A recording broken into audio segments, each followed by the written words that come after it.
రాష్ట్ర స్థాయి ఉపాధ్యాయ సంస్థల పోటీలు చాలా గొప్పగా నిర్వహిస్తున్నారు.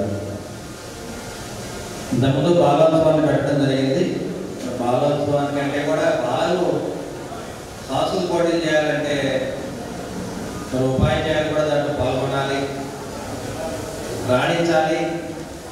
మరి రాష్ట్ర వ్యాప్తంగా అన్ని జిల్లాలకు కూడా టీచర్లు రావడం జరిగింది. న్యాయంగా టీచర్లు అంటే నిత్య విద్యార్థి. మరి టీచర్లోనే కవులు ఉన్నారు, గాయకులు ఉన్నారు, రచయితలు ఉన్నారు, స్వాతంత్ర పోరాట యోధులు ఉన్నారు. మరి టీచర్లోనే మరి ఉద్యమకారులు ఉన్నారు. మరి టీచర్లోనే ఎమ్మెల్సీలు ఉన్నారు, ఎమ్మెల్యేలు ఉన్నారు. టీచర్లోనే మరి రాష్ట్రపతి కూడా అయ్యారు. ఇటువంటి ఘనత మరి అటువంటి విజ్ఞానం ఉన్న టీచర్లు అంటే ఈ ప్రజాస్వామ్యానికి ఎప్పుడూ గౌరవంగా ఉంటుంది. వ్యవస్థలకి గౌరవాన్ని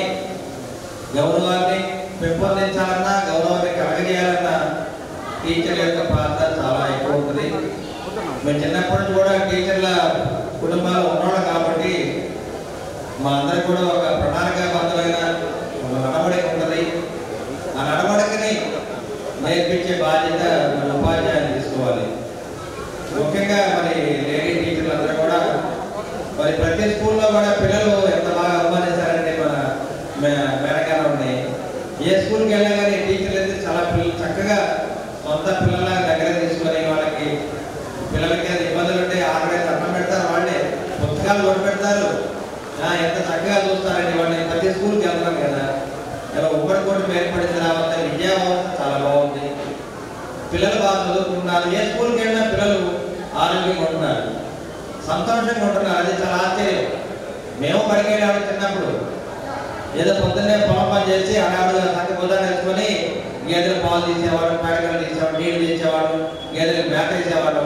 8ంటికి ఆడాడుగా స్నానం చేసి బడికి వెళ్ళేవాడు. ఎవరి గొడవ వాడితే ఆ రోజుల్లో హాయిగా ఉండేది.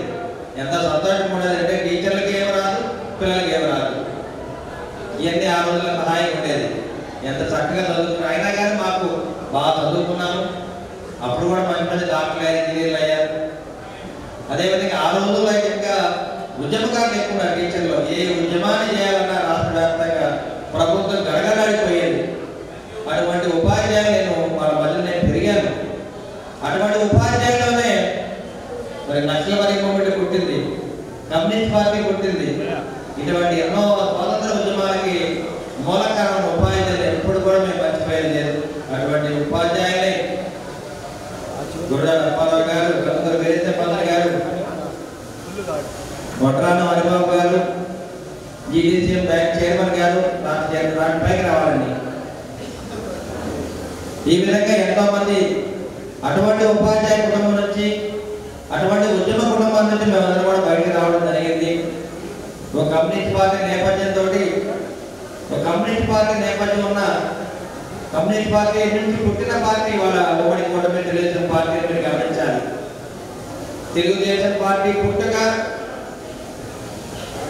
కమ్యూనిస్ట్ పార్టీ నేపథ్యం, అక్కడి నుంచి అది పుట్టింది. ఆ రోజు కూడా ఎన్టీ రామారావు గారికి ఒక పార్టీ పెట్టాలన్నప్పుడు కమ్యూనిస్ట్ పార్టీ నాయకులందరూ కూడా దగ్గర నుండి ఆ పార్టీకి ఒక నామకరణం చేశారు. ఆ పార్టీ ఇవాళ దాకా మనుగడలో ఉందంటే ఆ రోజు కమ్యూనిస్ట్ పార్టీ నాయకులందరూ కూడా, ఉపాధ్యాయులు, ఉద్యమకారులు అందరూ కూడా పార్టీకి అండగా ఉన్నారు. అటువంటి చక్కటి వాతావరణం ఉపాధ్యాయులు వాళ్ళ మంచి మంచి నాటికలు, ఏకపాత్ర న్యాయం కానీ, మైండ్ ప్రోగ్రామ్ కానీ, నృత్యాలు, కోలాటాలు ఇవన్నీ చాలా చక్కగా చేస్తున్నారు.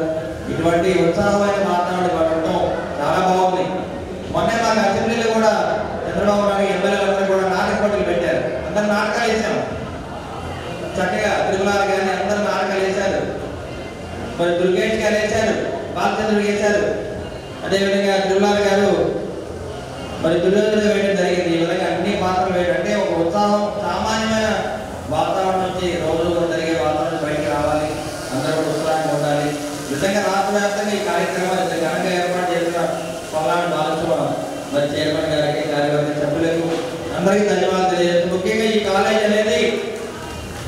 కాలేజీ అనేది ఎంతో మంది, కొన్ని వేల లక్షల మందికి ఇక్కడ మరి చదువు చెప్పిన కాలేజీ.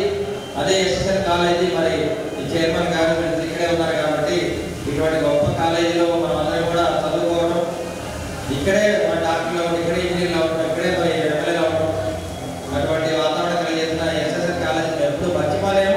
అదే ఎస్ఎస్ఎన్ కాలేజ్ చైర్మన్ని కాలేజీ చదవడం ఎప్పుడు మర్చిపోని చెప్పి తెలియజేస్తూ మరి ఇటువంటి అవకాశం కల్పించిన మరి విద్యార్థులకి, ఉపాధ్యాయులకి, కాలేజీ చైర్మన్ గారికి ధన్యవాదాలు తెలియజేస్తున్నాను.